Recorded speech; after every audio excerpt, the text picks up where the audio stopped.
I think the danger with technology that's getting smaller and more portable is that the slot machine is always with us. So I have to physically go to the casino. Yeah. I no longer have to do that if my slot machine is like social media.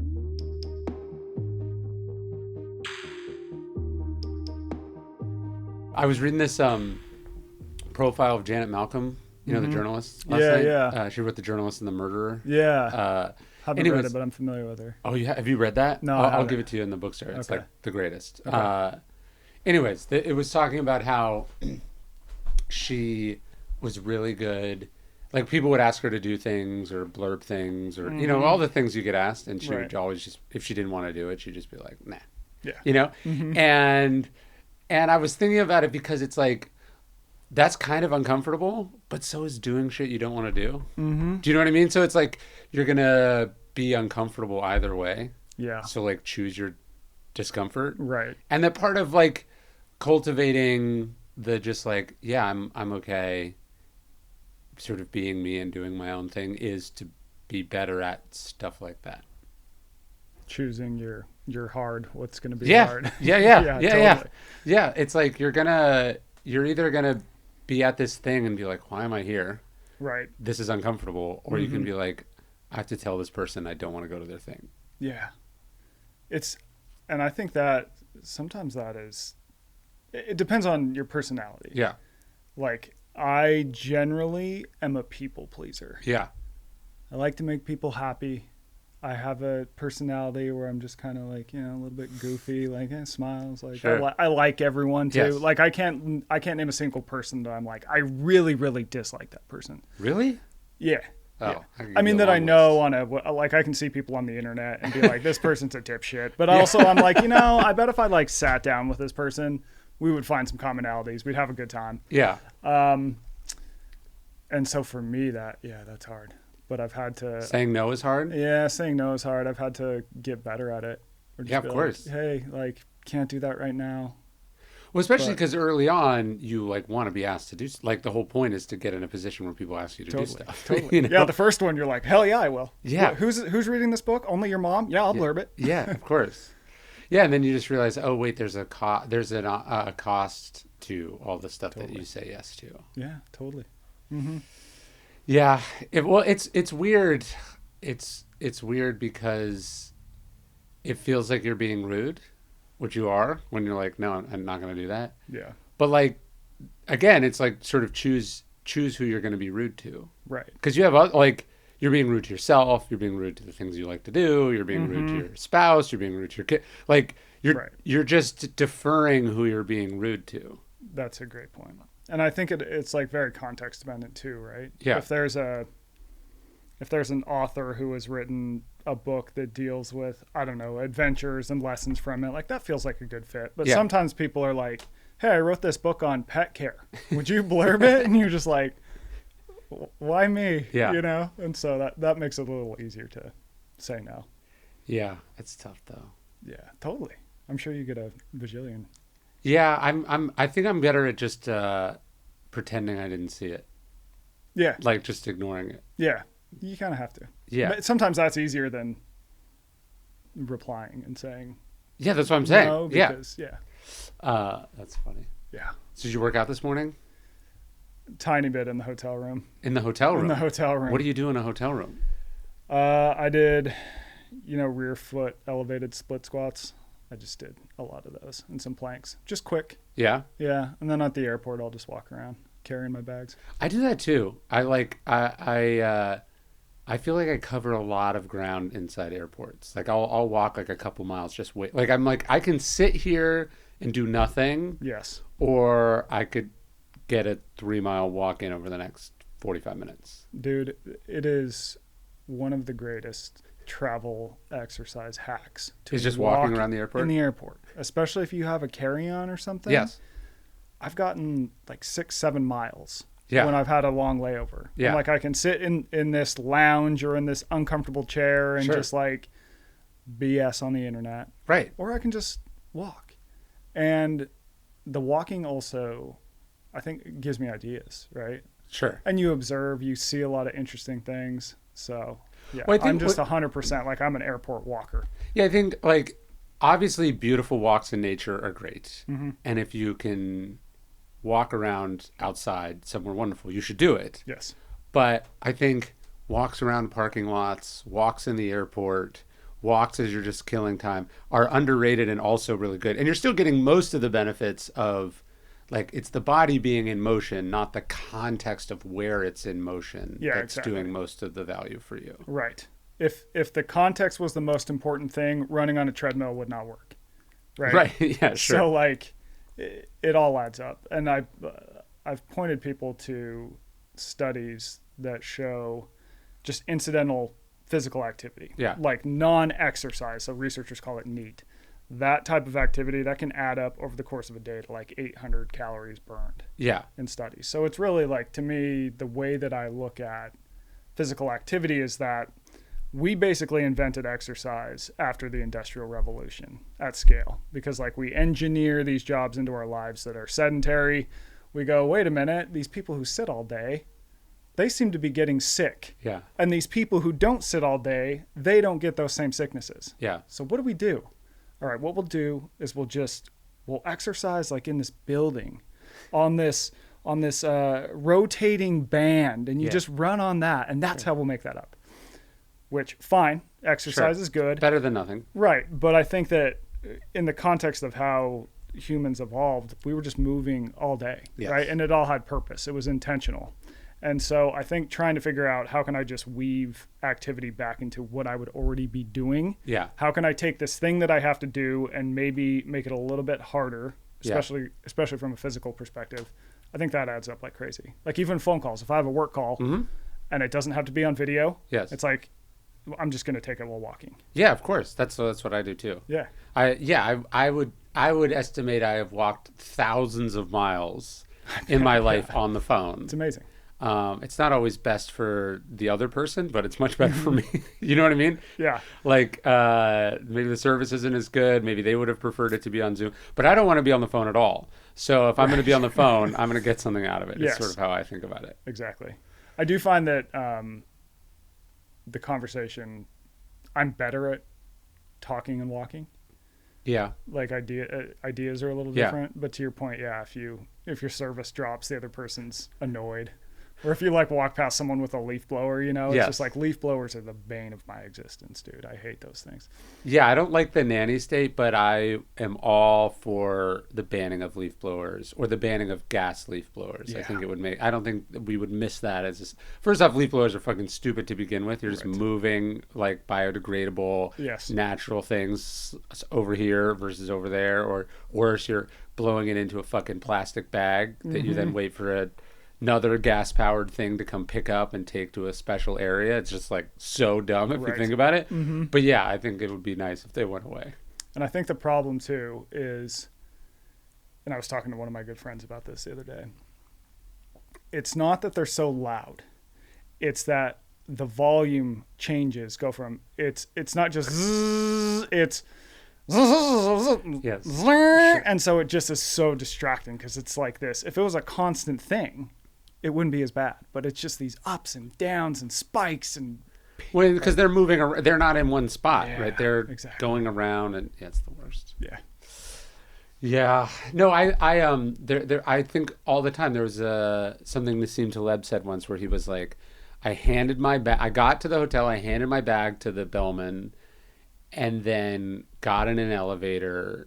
They met me with my bag. I got in my room. I changed, and then I went downstairs to the gym. Yeah. And he's like, I could have just carried the bag up the stairs, you know? And I think about that all the time. Like, like I'm trying to avoid exertion in one context and then scheduling exertion in another context. And that's kind of insane. It's totally insane. Yeah, there's this photo I love, and it's people taking the escalator to a LA Fitness, and no one's on the stairs. We're going to take the escalator up there to get to the gym. It's just like, that's just a metaphor for how we see activity now. It's this separate and distinct thing from our lives. It's not part of our lives. It's this other thing. I like to swim, and I think it's like, okay, so you put on this like aerodynamic swimsuit, you're putting on the fins, so you're trying to make the thing you do less hard. I don't really get the point. Yeah. Do you know what, like, isn't the point the resistance? Like, if we're trying to reduce the resistance, why not just walk instead of swim? Right. I applaud you for swimming. You don't like swimming? Swimming is hard. Why? Like it's like you're not good at swimming, or what you don't like? I would say both. I remember when I learned to actually swim. I was working at Men's Health, and I had to do a story where like as an adult? As an adult, dude. I mean, I could like flail and get from point A to point B, but to actually swim. I remember when I realized I was actually getting okay at swimming was probably a month into swimming maybe 4 days a week for at least half an hour. And I had this moment where I realized that I was thinking about something other than swimming as I swam. Like you were thinking about not drowning. You were not thinking about not drowning for a change. Yeah. Exactly. I'm thinking about like my work day, and it was like, oh, I'm getting this. Yeah. Because it's just like, that's not a thing for me. Interesting. Yeah. I live in the desert. Yeah, that's true. Although I don't think people think like Texas, great swimming, but actually it's great swimming. Yeah, I believe it. So I feel like there's a tension in your two books I was thinking about. So on the one hand, I totally agree. Comfort, people live these sort of soft lives where they avoid any form of discomfort. And then on the other hand, I feel like one of the things that I'm trying to work on less, or I'm trying to work on having less of in my life, is a scarcity mindset. Like in the sense of like, I need to get more comfortable being good with how things are. Do you know what I mean? Like, because on the one hand, that desire to be discomfort, to feel discomfort, that desire to push yourself to never be satisfied, it's a motive force that's great. It's also a miserable force if you're not careful. How do you think about the tension between those two? I think about it in terms of what are we being pushed into? So I think the big resistance that people actually face when it comes to what they want more of is it tends to be things that feel good in the short term but hurt us in the long run. Sure. So what do people struggle with? Junk food, checking their cell phone 50,000 times a day. Yes. Social media, I don't know, gambling, insert anything that we would say is quote unquote a bad behavior. So I think that most bad behaviors become bad when they deliver this sort of short-term satisfaction at the expense of long-term growth. Yeah. Right? And in the context of the discomforts that I talk about in the comfort crisis, these are things that are typically the opposite. They are uncomfortable in the short term, but they are beneficial in the long run. You're glad you did them later. Yes. So exercise, classic example. Yeah. Exercise sucks as you do it, as I just talked about with swimming. But then afterwards, you're not only glad you did it, but you improve. You're better physically for having done it. You're better for having done it. Whereas if I binge social media for an hour, I'm like, oh, that was entertaining. I saw some good dog videos, but it didn't improve my life. And in fact, I might feel miserable after I go, what? Yeah, I feel guilty. I never put down my phone after scrolling and go, so glad I did that. Yeah, never happens. Yeah. Maybe it happens every once in a while, but very rarely. Well, there's definitely things I'm glad I saw, but I also, it's like you can have a good meal, but if you eat too much, right? And so it's like, there's definitely things I liked that I saw, and then I know I saw too much. You know what I mean? I did it longer than whatever the minimum effective dose was. Right. Which is what they're designed to get you to do. Yeah, exactly. Yeah. And so I would say a lot of my work leans on sort of evolutionary arguments where the things that we tend to overdo today, overdoing them in the past would have been really beneficial. Yeah. So if you come upon some food 100,000 years ago, it made sense to just binge that food until you nearly vomit. Yes. You wait a minute and then you binge more. Yeah. But today, in the context of insert junk food, insert stimulation from social media, insert any other thing, buying stuff. Yes. We have so much of those things now, but we still have that sort of ancient brain telling us, no, more, now, faster, stronger. Yes. And that doesn't necessarily make sense now. Yeah, it's like you would come across a berry bush it's very hard to eat so many berries that you get sick Mm-hmm. from a, you know, like to eat. Whereas like you walk in and you grab whatever you can from a convenience store, you can stuff yourself. You can eat an inhuman amount of food very quickly Totally. before you even feel the regret, which you'll feel later. Right. Versus like what you can sort of naturally overdo. Yeah, we've essentially concentrated the quote unquote good thing. Mm-hmm. So food is more calorie dense. We've engineered it to be delicious. Yeah. Even things like if you think of entertainment from social media, that is just like level 10 entertainment. Yeah. And the random rewards are quicker and faster. Whereas if you think about nature, like, yes, it can be very entertaining and there are random rewards, but they are slower and like less intense. So we've really just jacked up like the stimulating. Potency. Yeah. The potency. Just like, yeah, like what if you came across a marijuana plant 5,000 years ago versus what you would get from a weed dispensary now. It's yes, like, exactly. It might as well be a different thing. Yeah. Yeah. Yeah. I mean, it basically is. And what's interesting about psychoactive substances too is in the past they had very low levels and we would often use them as a tool to enhance our lives. Or at a ceremony, like a special occasion. Right. Yes. Right. A good example is coca leaves. Yeah. So people in South America chew coca leaves because it's kind of like a cup of coffee. Yeah. Helps with altitude sickness.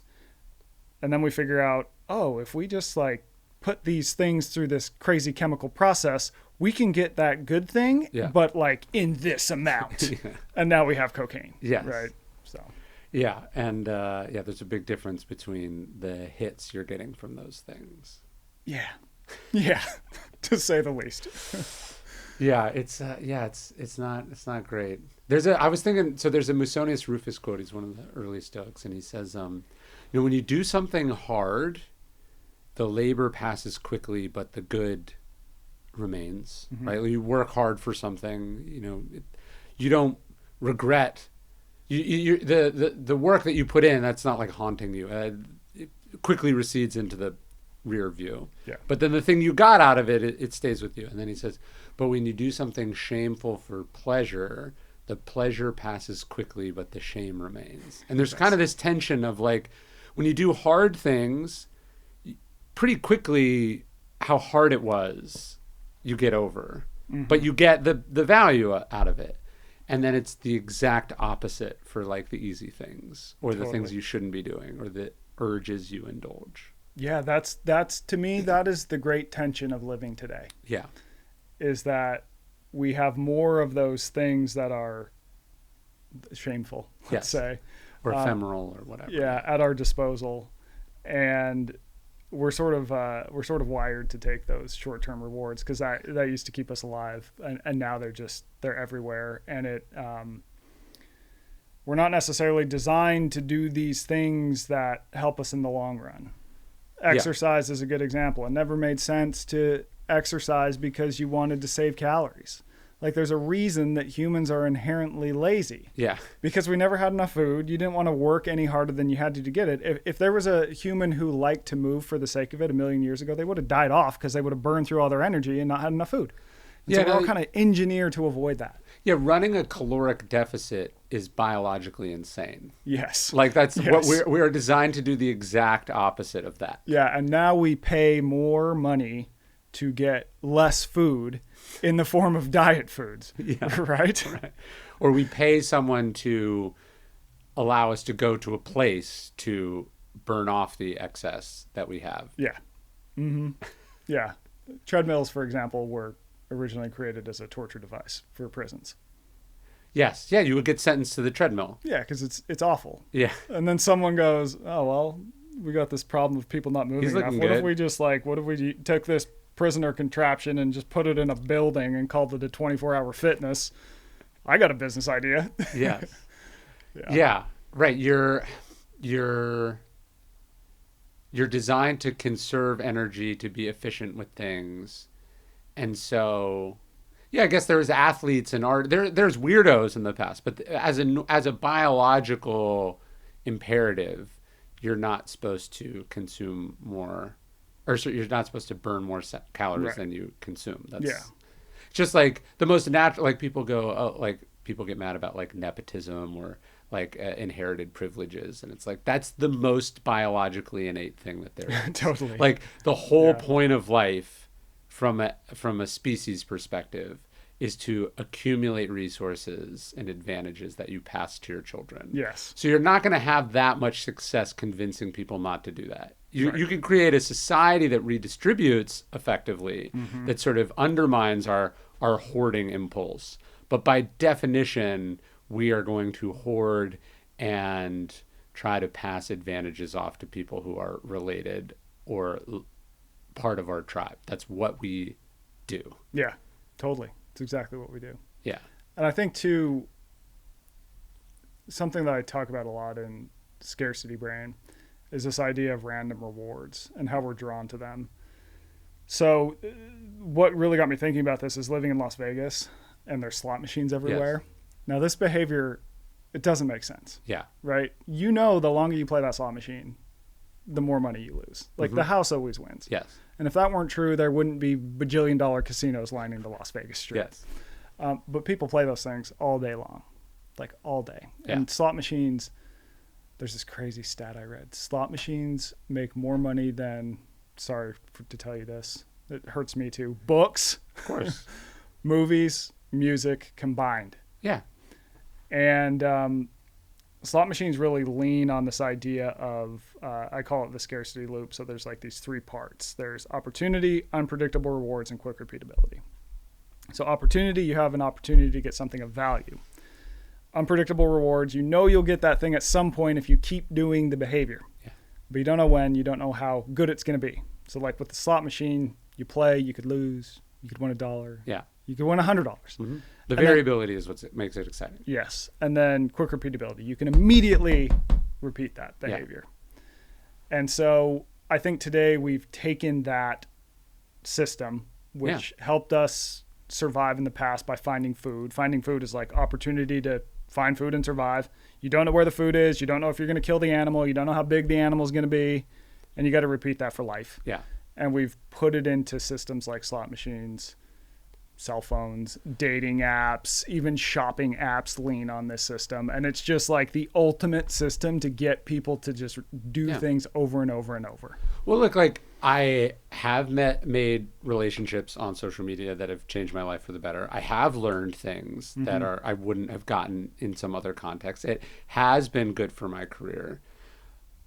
The vast majority of the time, though, it's been a waste of time, you know? But there is the idea that when I scroll down and then it, pops back up and it repopulates with new stuff, that could be one of those times. Yes. Right? It could be a tweet or an idea or a thing that changes my life. Right. I know the odds of that are infinitesimal, but it could be. It could be one of those times. And that's what makes you go back over and over again. And yeah, I think anytime you can break out of those loops, like you go, like one of my New Year's resolutions is I'm not going on Reddit ever again. And so I quit Reddit. And it's like, sure, I probably missed some things that would have been good, but I also missed all the things that weren't good. I missed all the, I've never sat down. I never sat down and did the hit ratio, right? I never said, hey, for every 100 things I see, one of them is good. Yeah. Is that actually like a target-rich environment? Probably not. Yeah. All I'm thinking about is that the variable rewards that sometimes you get it, and then it's easy just every time I pull up my computer. Oh, I'll check that really fast. Oh, I'll check that really fast. Yeah. And then you break those loops, and as it recedes into the distance, you're like, why did I ever check that ever? Like you don't notice the thing you're missing because you're not actually missing it. Its cumulative positive impact on your life was basically nothing. Right. And the huge chunk of time that it was taking, you find more productive means for, hopefully. Yeah, and I think there are ways you can use that system to do more of what helps you. Yes. So I gave the example of like finding food. There's a lot of random rewards in nature. So if I live on the edge of the desert. If I go for a trail run, there's a ton of randomness in nature. Yeah. I might see a snake. I might see a bighorn sheep. right? And so sunset, sunrise. Yeah, totally. Yeah. And so, but along the way, as I'm maybe going to see this thing or that thing or have some crazy experience, I'm moving, I'm getting exposure to sunlight, I'm like having interesting thoughts that aren't just like, what's the next dog video that's coming my way? Yes. And I get a lot of benefit from that. Yeah. So it's like, how can you take that system and apply it to something that helps you, given that we know that people, and it's not just people, it's all species, are inherently attracted to random rewards. Yes. Yeah, or, there's a difference between scrolling social media, which has, basically no positive sort of benefit. And then, it's like the randomness of, the algorithm isn't all bad, right? So like the algorithm on, say, Spotify, that's like surfacing music to you, but you're doing it while you're doing something else is different than a thing that demands all your attention. Yeah. So, if it requires you to sit in a chair in a casino to maybe get the 1 in 1 million odds of winning a small amount of money, the default, the losing state is not good and the positive state's not that good. But how do you, exposing yourself to randomness or surprise or serendipity is really important. But yeah, where are you choosing and how are you choosing to do that? Yeah, exactly. And I think something I think about too is different random rewards pull people differently. Mm-hmm. So why is it that I can go to a casino in Las Vegas and I put whatever, 20, 50 bucks in the machine and I'm like, I lose it and I go, oh, that was pretty fun. And then I don't do that again for 2 months. Meanwhile, the lady next to me is just, she's been there since 8 a.m. Yeah. I think the danger with technology that's getting smaller and more portable is that the slot machine is always with us. Yeah. So I have to physically go to the casino. Yeah. I no longer have to do that if my slot machine is like social media or Reddit or whatever it might be. Yeah. And that takes a lot of your time and attention. Yeah. It's just always there. Well, I also think like I'm a big opponent of acquired tastes in the sense of like, if you try alcohol and it doesn't work for you, you should count yourself very lucky. You shouldn't work on that habit. Right. Do you know what I mean? Don't drink for the when sake people of are it. like, no, the cigar is disgusting the first time, but you got to smoke a bunch of them. Like that seems like again, it's like choose your heart. Like what is the thing? Where are you working?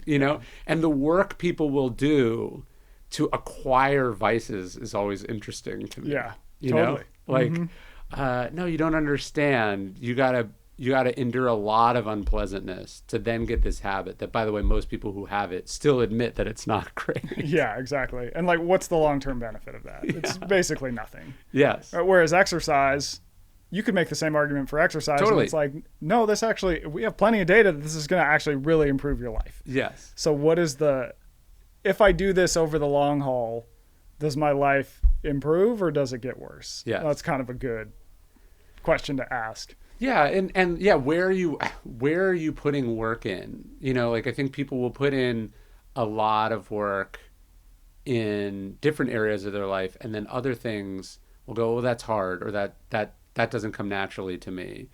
But it's like it didn't come naturally to the other people either. They just decided to in the way that you worked extra hours in the office to do X, Y, or Z. Mm-hmm. This person, they went to 5 sessions with their therapist that didn't feel like they were going anywhere, but they committed, so where are you investing that sort of, what kinds of comfort are you trying to overcome? Because everything that sort of works requires kind of getting over that hump in some form or another. Yeah, I think so. Absolutely. So are you a runner, or where do you find, like, where are you seeking discomfort in your life? I definitely move a lot. Yeah. I'm a mover. I trail run. I do a lot of rucking, which I wrote about in the Comfort Crisis.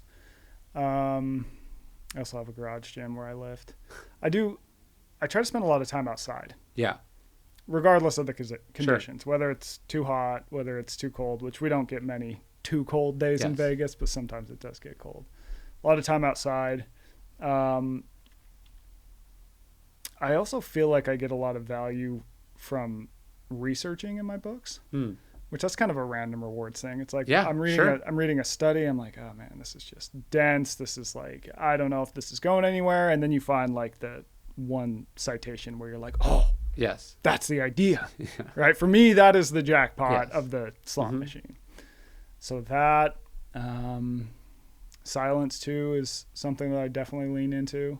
I wrote about this in my newsletter recently, and there's a piece of it in the Comfort Crisis that humans have increased the world's loudness. I think it's 4-fold. Yeah. And there's only, I believe the number is 12 places in the lower 48 states where you can be in nature without hearing any human sounds for 15 minutes. Only 12 places. So we've really changed loudness. Yeah. And we now live in a ton of noise. And in the context of the past, loud noises were often scary. Yeah. It's a storm. It's a tiger. It's a rock slide. Yeah. So we sort of evolved to get stressed out over loud noises. Yeah. And now we kind of live in this low grade loudness, and it is associated with a lot of health impacts. High stress. People who live in more noise tend to be more depressed, more anxious. They even have higher rates of heart disease because heart disease is so tightly linked to stress levels. And so when we remove noise, although it is uncomfortable at first because we're so adapted to noise, you tend to find that although people are uncomfortable at first, they tend to calm down over time. It's a more natural wavelength to be at. The low grade noise or the punctuated with extreme noises is the unnatural place, and silence is the norm. Yeah. In Helsinki, there's this church, and it's called the Church of Silence, and it's sort of this non-denominational place right in the middle of the city. And you walk in, and there's just no sound. You're not allowed to talk. There's no music. There's no noise. It's designed to be sort of sound deadening. It doesn't even have like one of those big sort of creaky church doors. Like you just walk in and you just go. You were 2 seconds ago. You were in the middle of a busy city. And then suddenly you're in complete and total silence. Yeah, that's awesome. And you realize just immediately that there's something inherently holy about science. There's something inherently holy about silence. And that's kind of one of the main features of churches too, although they might have sort of chanting or whatever. You're in this enormous, high-ceilinged stone thing where everyone is trying to be respectful or doing their own inward thing. And then you just notice like the absence of noise and disruption, which we totally take for granted as a species. Like we obviously care a lot about pollution, and society's done a lot of work collectively to reduce pollution, but we just have thrown up our hands around noise pollution. Enter leaf blowers. Yes. Exactly. Like the one I hate is like I hate New York City because of the noise that like big trucks make, like a dump truck or whatever, where it's like that big heavy back part and they kind of go into an intersect, and that sort of ka-thump not the engine, it's like just the sheer weight of the big metal thing moving around on top of a big metal thing, and I can feel that like in my chest cavity, and I have a stress response to just loud noises. Ever notice how everyone in New York City walks really fast? Yes, they're trying to get away from because they're all running from something. Totally. No, it's just it's not natural to hear a car horn from 6 feet away. Not in your own metal cocoon. And totally. You feel it, and your cortisol level and your it's just not what a human is supposed to be experiencing. So what got me thinking about the silence thing in the Comfort Crisis is that and that section on silence was not in the proposal. But I went up to the Arctic, and I'm there for like a month, and one of the craziest things is just how silent it is. Like I'm standing on the tundra one morning, it is dead silent, and then I just hear this whoo whoo whoo, and I'm like, what is happening? Is this like a Black Hawk helicopter? And I turn around, and it's a raven flying. You can hear the flapping of a bird's wings. It is so silent that those sorts of noises get amplified. Almost. And then when I went back into, I'll always remember this, when we get to back to Anchorage, I go in my hotel room, and it's near an airport. and there's a plane taking off, and it was just like, it was like you're in an IMAX movie and your seat rumbles, like the noise from that, because my sense of hearing was just so dialed down to and then of course that fades away eventually, right? And like you adjust, but it is crazy to me how not just sound but just all sorts of stimulation that we have today. Well, I live out in the country, and that's one of the weird things. I'll be like on my back porch and I'll hear voices, and I'll be like, is someone like in my yard? And then it's like, no, they're like very far away, but there's the sound is carrying across the water, you know, like because all the other sounds are turned down, you're able to hear things, you know, that you would never ordinarily hear, and you're subjected to phenomena you would ordinarily not be able to experience because there isn't that sort of low grade, just like white noise blanketing it out. And there's an attuneness, like, you know, John Cage, the songwriter, he's this experimental musician. He did that song. It's like 3 minutes and 40 seconds, whatever it's called. But he recorded a song of silence. Okay. And he's performed it. He performed it a few times. He was writing in he was doing this in the 50s and 60s. So it's almost quaint what he was protesting then. But he ends up going. He does his famous song, and it's three or so minutes of silence. You can kind of listen to it. It's like an experimental art project. Yeah. And so he kind of becomes this proponent or this sort of activist about silence, and he gets invited, like some tech company or government produces what they think is like a fully soundproof chamber. And so he goes and he's like, no, I can hear something. And they're like, no, you can't possibly hear something. And then he realizes like he's hearing like his own blood pumping or something. So you realize like it's not just you're missing out on these other things, but you're missing out. It's literally taking you. It's preventing you from hearing yourself. Right. Totally. And there's just this whole thing where we've tuned out because it's not on the frequency we can hear. Yeah. There's those chambers are called anechoic chambers. Yes. And are starting to use them, I believe, as treatment for people who have PTSD. Just sort of lowers everything, relaxes everything. And people who have, I don't know what the technical term for the condition would be, but for example, people who've worked on aircraft carriers, they'll have this crazy just ringing in their ears. And you put them in there in this complete silence, and it tends to take that away for some people. Interesting. Yeah. See, this is why I like swimming, because swimming is kind of a sensory deprivation chamber. Like, you can't really hear anything. There's no screens to look at. And then it's immersing your body in such an overwhelming sensation of, like, being in water that you're not really feeling anything but that. Yeah. You know?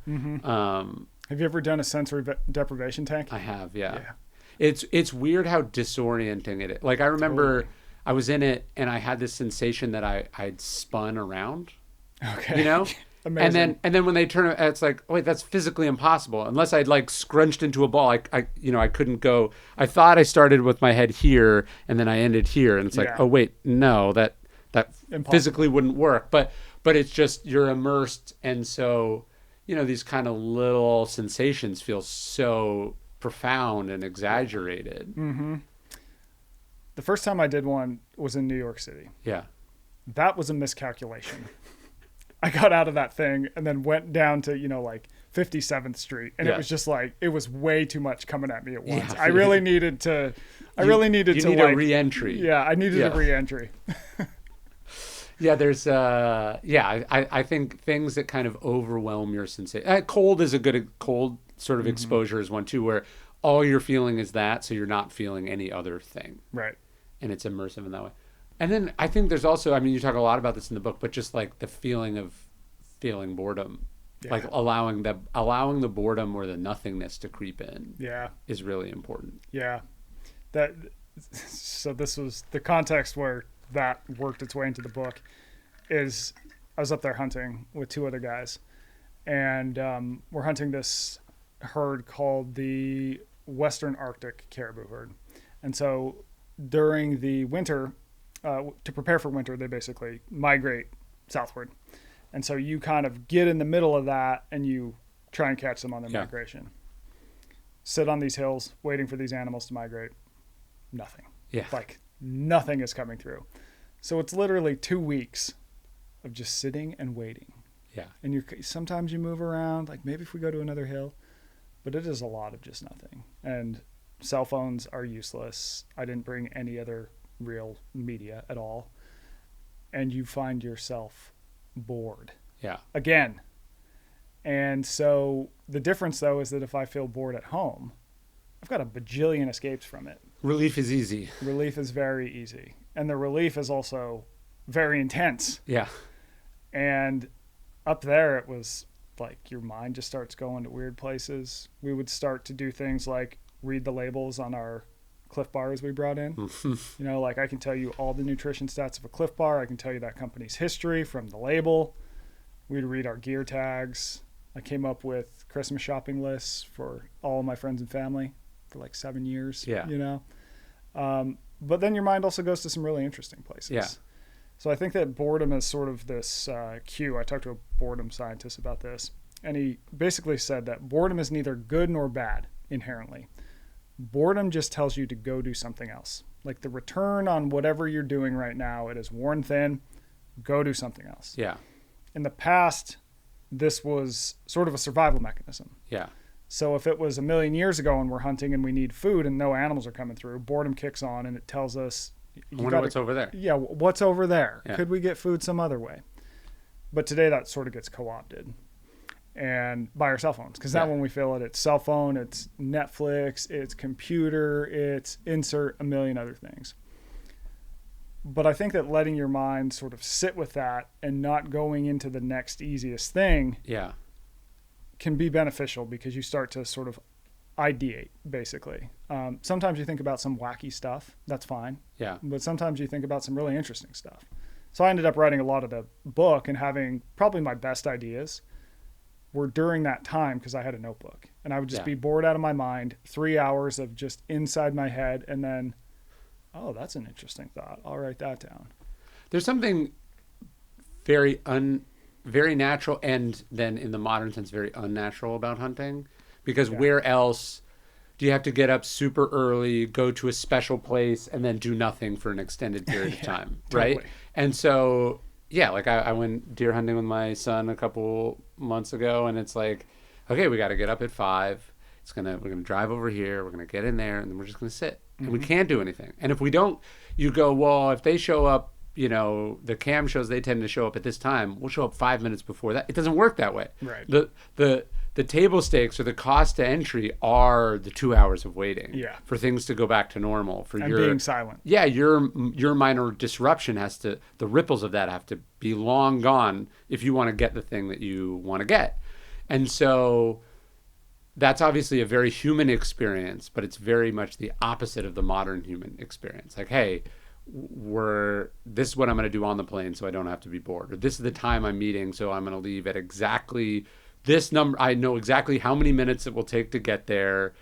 And so I'm not going to have one spare minute between, and then if I do, then I can go to my phone. But just the sort of extended, unpunctuated amounts of boredom that is then punctuated with extreme excitement and focus there's not many experiences that remain like that available to people these days. I think you have to find them effectively. When I go on hikes and stuff, I don't bring my phone. Even waiting in the grocery store line, everyone's on their phone. It's like, that is an opportunity to just observe, think.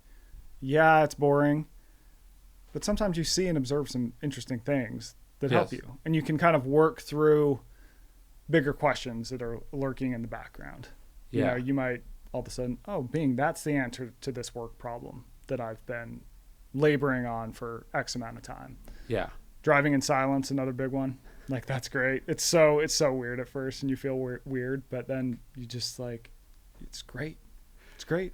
Yeah, I tend to listen to music throughout the day, but I find that I'll pick a song and I listen to that song on repeat until it becomes kind of a silence. Like, it turns off everything else. Yeah. And then I kind of get lost in the rhythm of that thing. Mm-hmm. That's kind of how that's what I do to get into like a creative place, is a song on repeat until that song loses whatever potency it has and I go to the next one. Yeah. But I do think that music can be enhancing for performance. Yes. One, physical performance, but also creativity.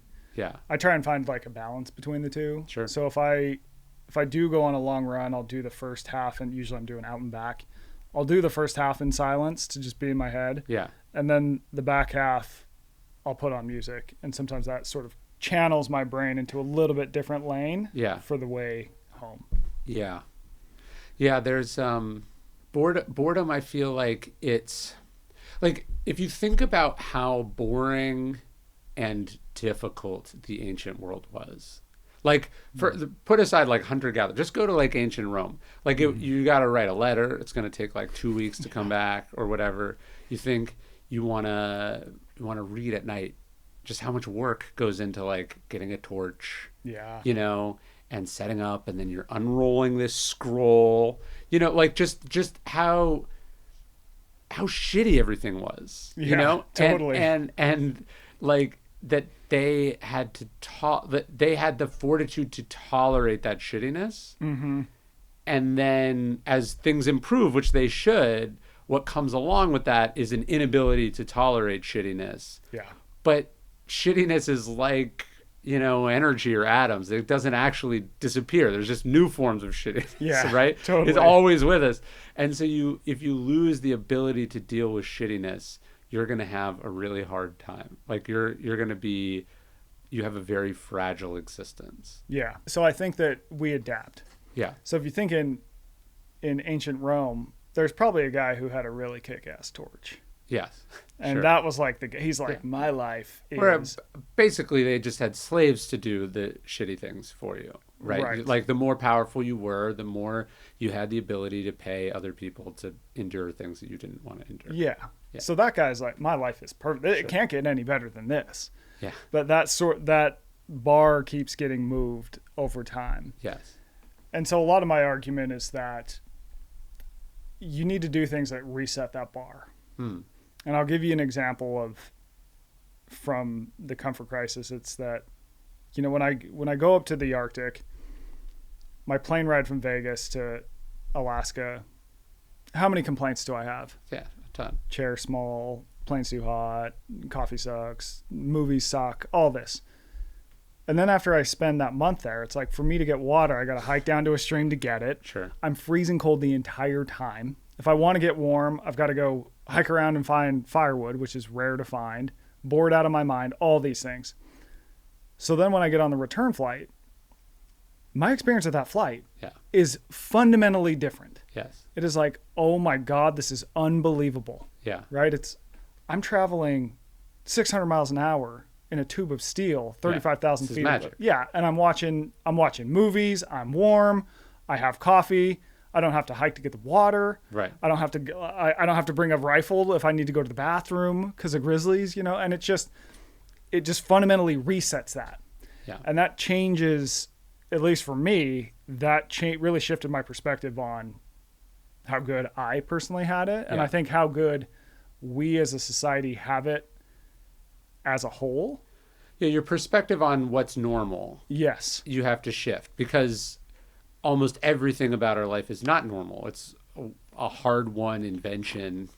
It's an incredible privilege. Yeah. But when it becomes ordinary, you expect it.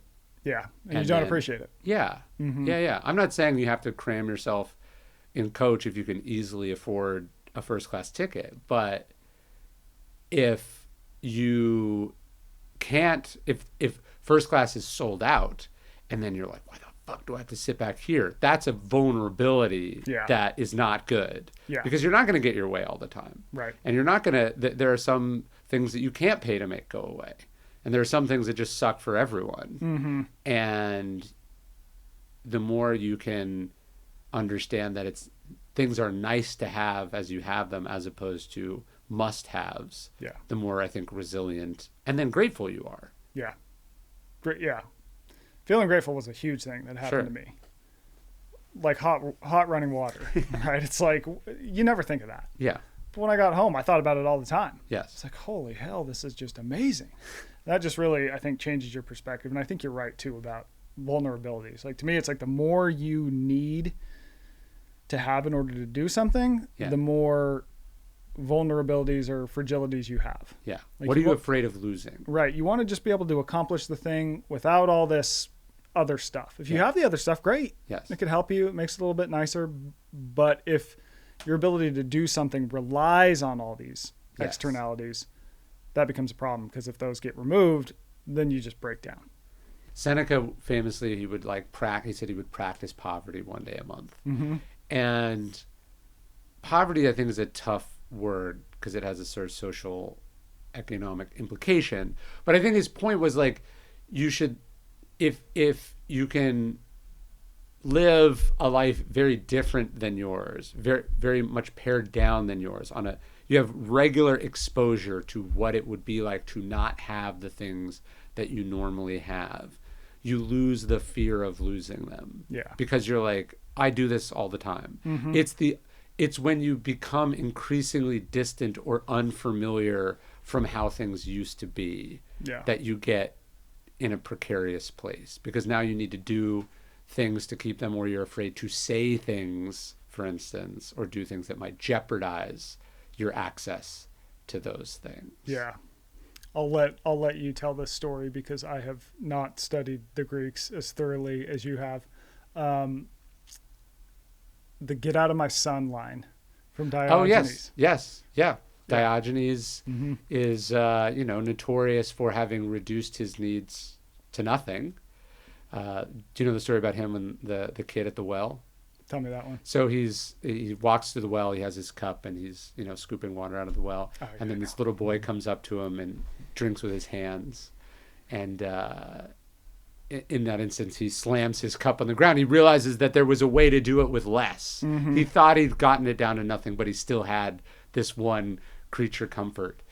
But yeah, you take that attitude, and suddenly he's in a famous encounter with Alexander the Great, and the most powerful man in the world says to this seemingly powerless man, I'll do anything you want. What do you want me to do for you?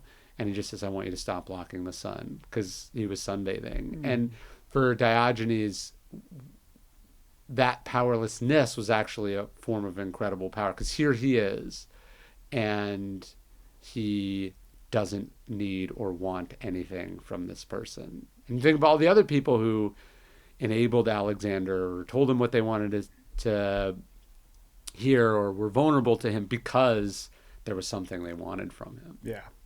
Which I think neither of us would argue for. Get rid of all your stuff and only wear this whatever, piece of cloth. Yeah.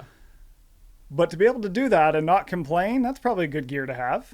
Yeah. Well, I mean, there's something about the Cynic tradition that I think is interesting in the way that, a celibate monk is interesting, or a wandering, vagabond is interesting. Mm-hmm. It's a way to illustrate some of the absurdities and the dependencies and the contradictions of modern life.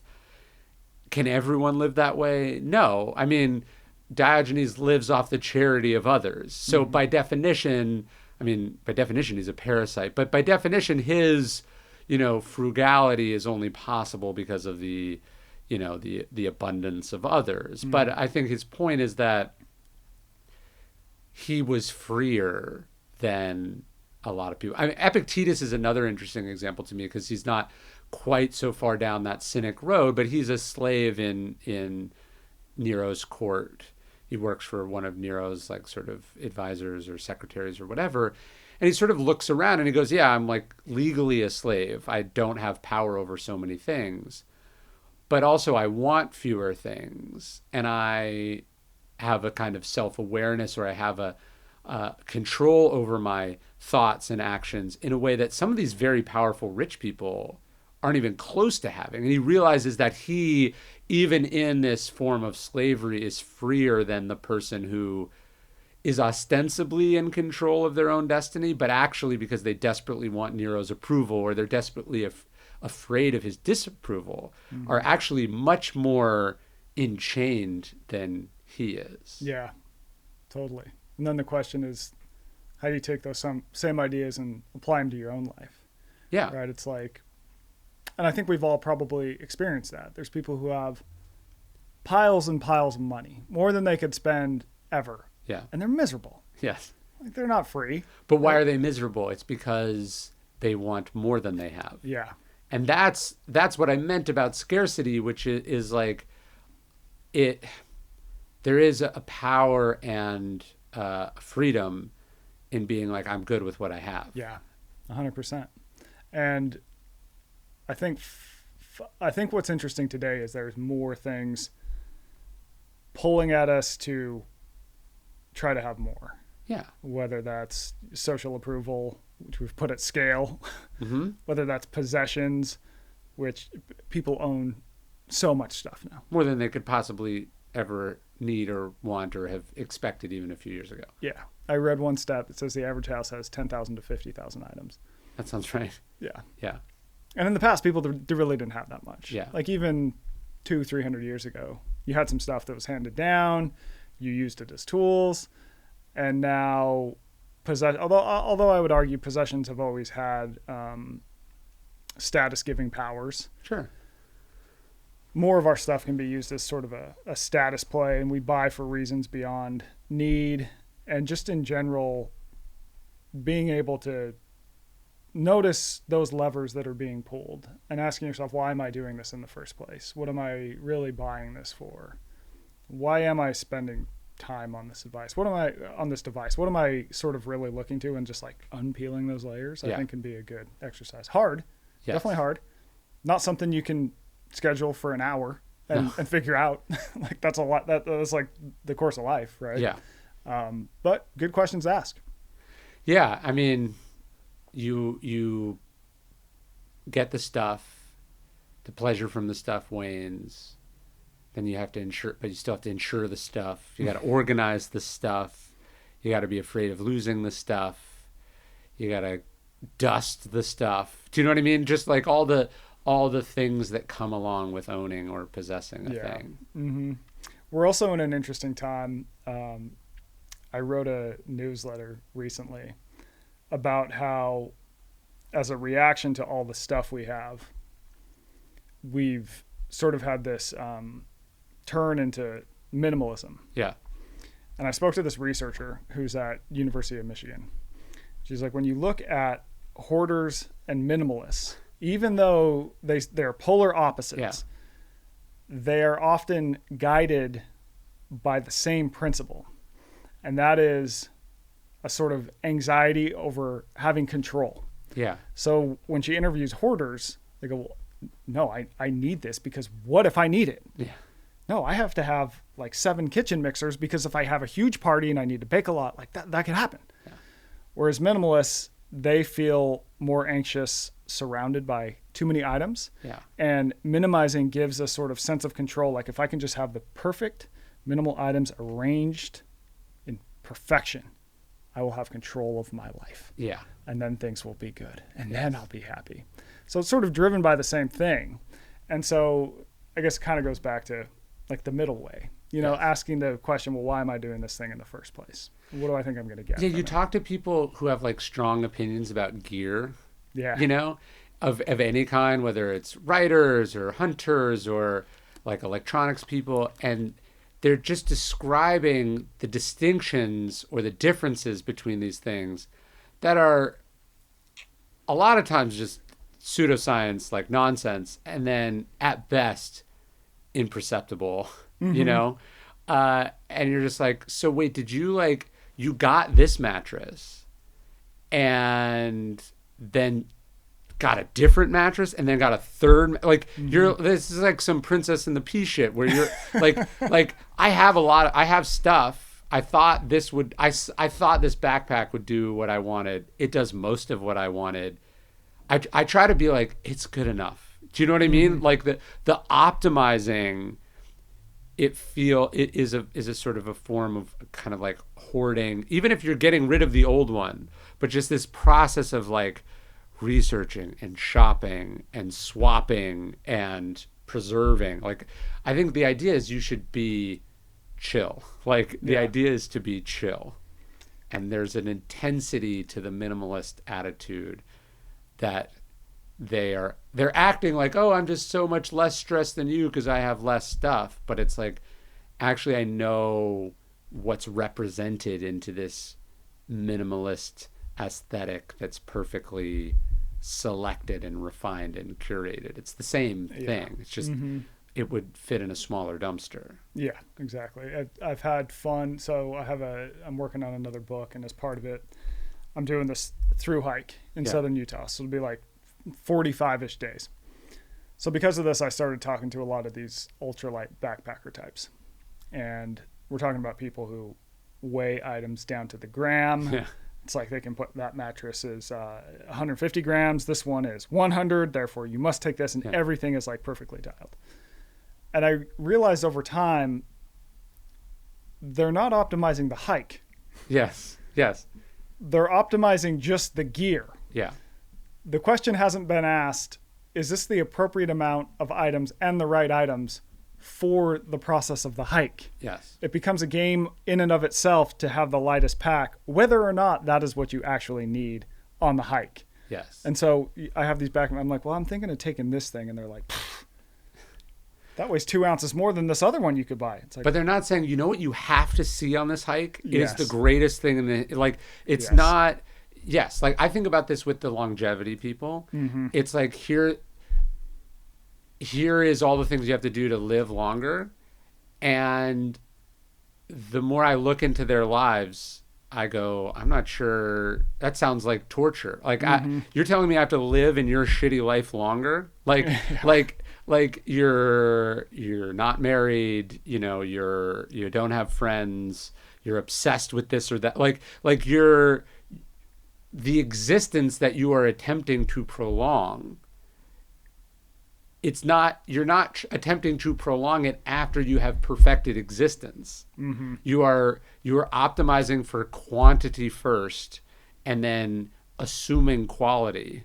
And that's a pretty big assumption to make. Yes. And one key difference between the ultralight backpacker and the longevity person is I can measure whether this thing is actually lighter.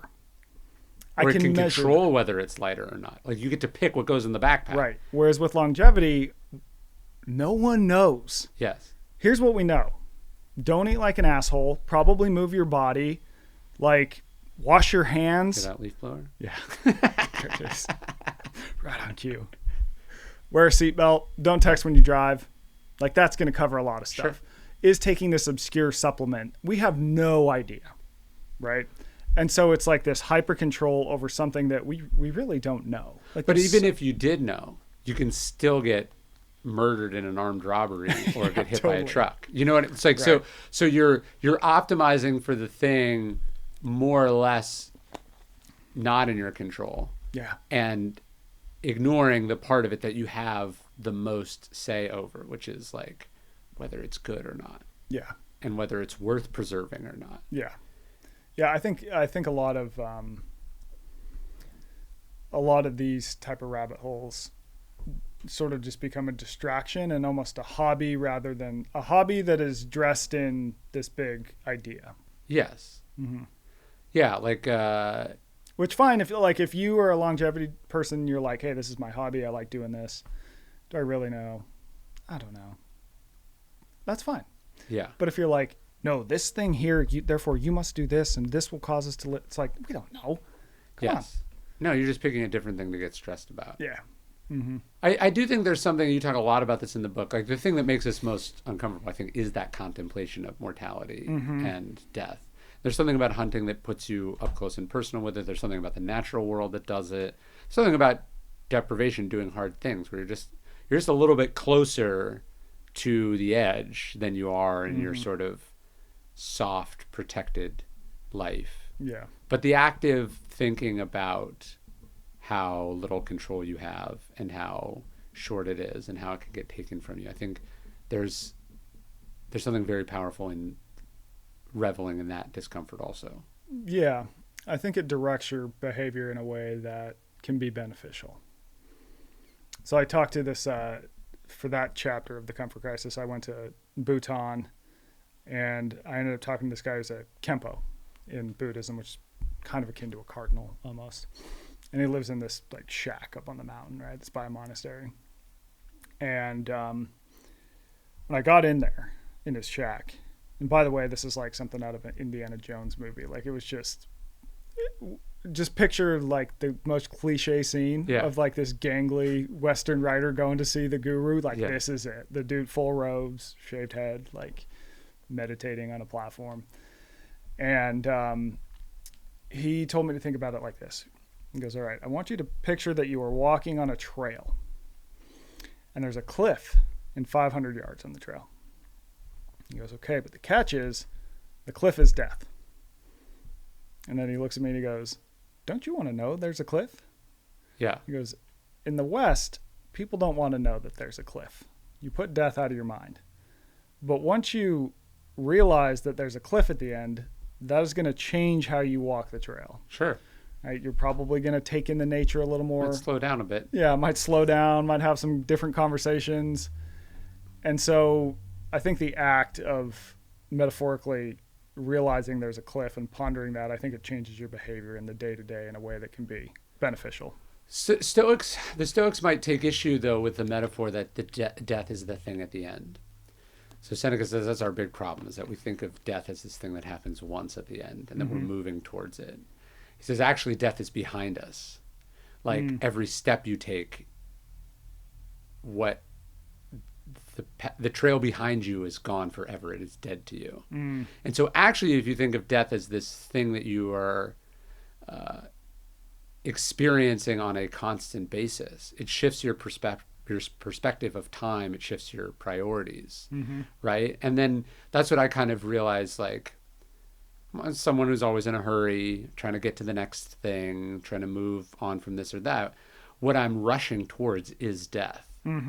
And so, you know, if you can kind of think of everything as every time you're doing something as the last time you get to do it, or as a singular, you know, experience to never exist again, something that you're going to miss someday, right? Like your kids are dying constantly, that your spouse is dying constantly, that your moment, you know, your peak performance in your career, your profession, whatever, that's dying always. And that, so as you're trying to kind of like burn through things, you're using up something that you don't ever get back. And then you kind of go, oh, like I'm going to miss ordinary bedtimes at some point. So why not experience it while I have this one? Yeah. You know? I think when people do survey people who are, even though we're all dying, people who are like near death, right near death, most of them say they regret not being true to themselves. So sort of doing things that they felt they had to do societally or because of family reasons or whatever it might be. Not spending enough time with other people were some of the main things. Yeah. So I think that kind of reinforces that. Yeah. It's like you have the thing now that at some point in the future you would trade everything to have for one more second. Yeah. Like if you think to your happiest, most important moments, they're probably not that crazy. Yeah. Right? It's like these small instances where you were very present, but they weren't like these big, crazy events. Well, I just mean like you're on your deathbed or you're dying, you're bleeding out somewhere or whatever, and someone was like, I can give you 10 more minutes. You know, you'd be like, fuck, okay, what do I have to, you know, take it all. Give me 10 more minutes. And meanwhile, you show up for a meeting 10 minutes early and you're like, ugh, you know, and then you're like, how do I kill this 10 minutes? Right. You know, like you're like, this 10 minutes is taking forever. How can I make it end sooner? Yeah. And that is the stupid paradox of the human experience. Yeah, totally. I think a lot about adventure too, and like, how do you insert more adventure into your life? Because I think it is easy to kind of get into the cycle of sameness in a way. And I mean, in my own life, I think there's probably a reason that I go to interesting places for my books. But I think for the average person day to day. Like there's so many things you can do that are just fundamentally new. And when you put yourself in a new position, it almost forces that presence and awareness and the unexpected. I'll give you an example. Is that my wife and I, we drove into Chinatown in Las Vegas the other day, and we're like, we're just going to pick a restaurant at random. We are not going to Google or Yelp this shit. Yeah. We're like driving down Spring Mountain. Like, oh, that one looks good. Yeah, let's pull in there. Go in there, order something totally random off them. We know nothing about it. And it was great. And then turns out next door there is a arcade that only has claw machines. Ooh. Who knew a thing existed? Yeah, that sounds fun. Well, I do now because I went in there and I won like 3 stuffed animals. Sure. And then afterwards we walk a little more up the street and there's some Korean dessert place. We have something, we don't even know what the hell it is. We just pointed the picture.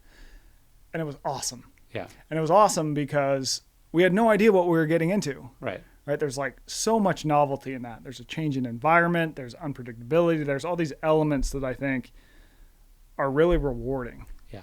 Even if the meal had sucked. Right. The cost of it not working out is also extremely low. Yeah. Even if the meal sucks, we still get a story. Yes. When we drive down Spring Mountain, you go, remember that time we pulled into there and we both got food poisoning? Yes. Like that's a story we can laugh about for the rest of our lives. Right. And so I think trying to figure out ways that you can just do new things and like lean on this idea of adventure. Adventure does not have to be the trip into the Arctic. Yeah. When we think of that word, we think of extremes, but it really can just be get out into a big, new, open environment that you know nothing about and try stuff. Yes. Enter the unknown. See what happens. You want to go check out some books? Yeah.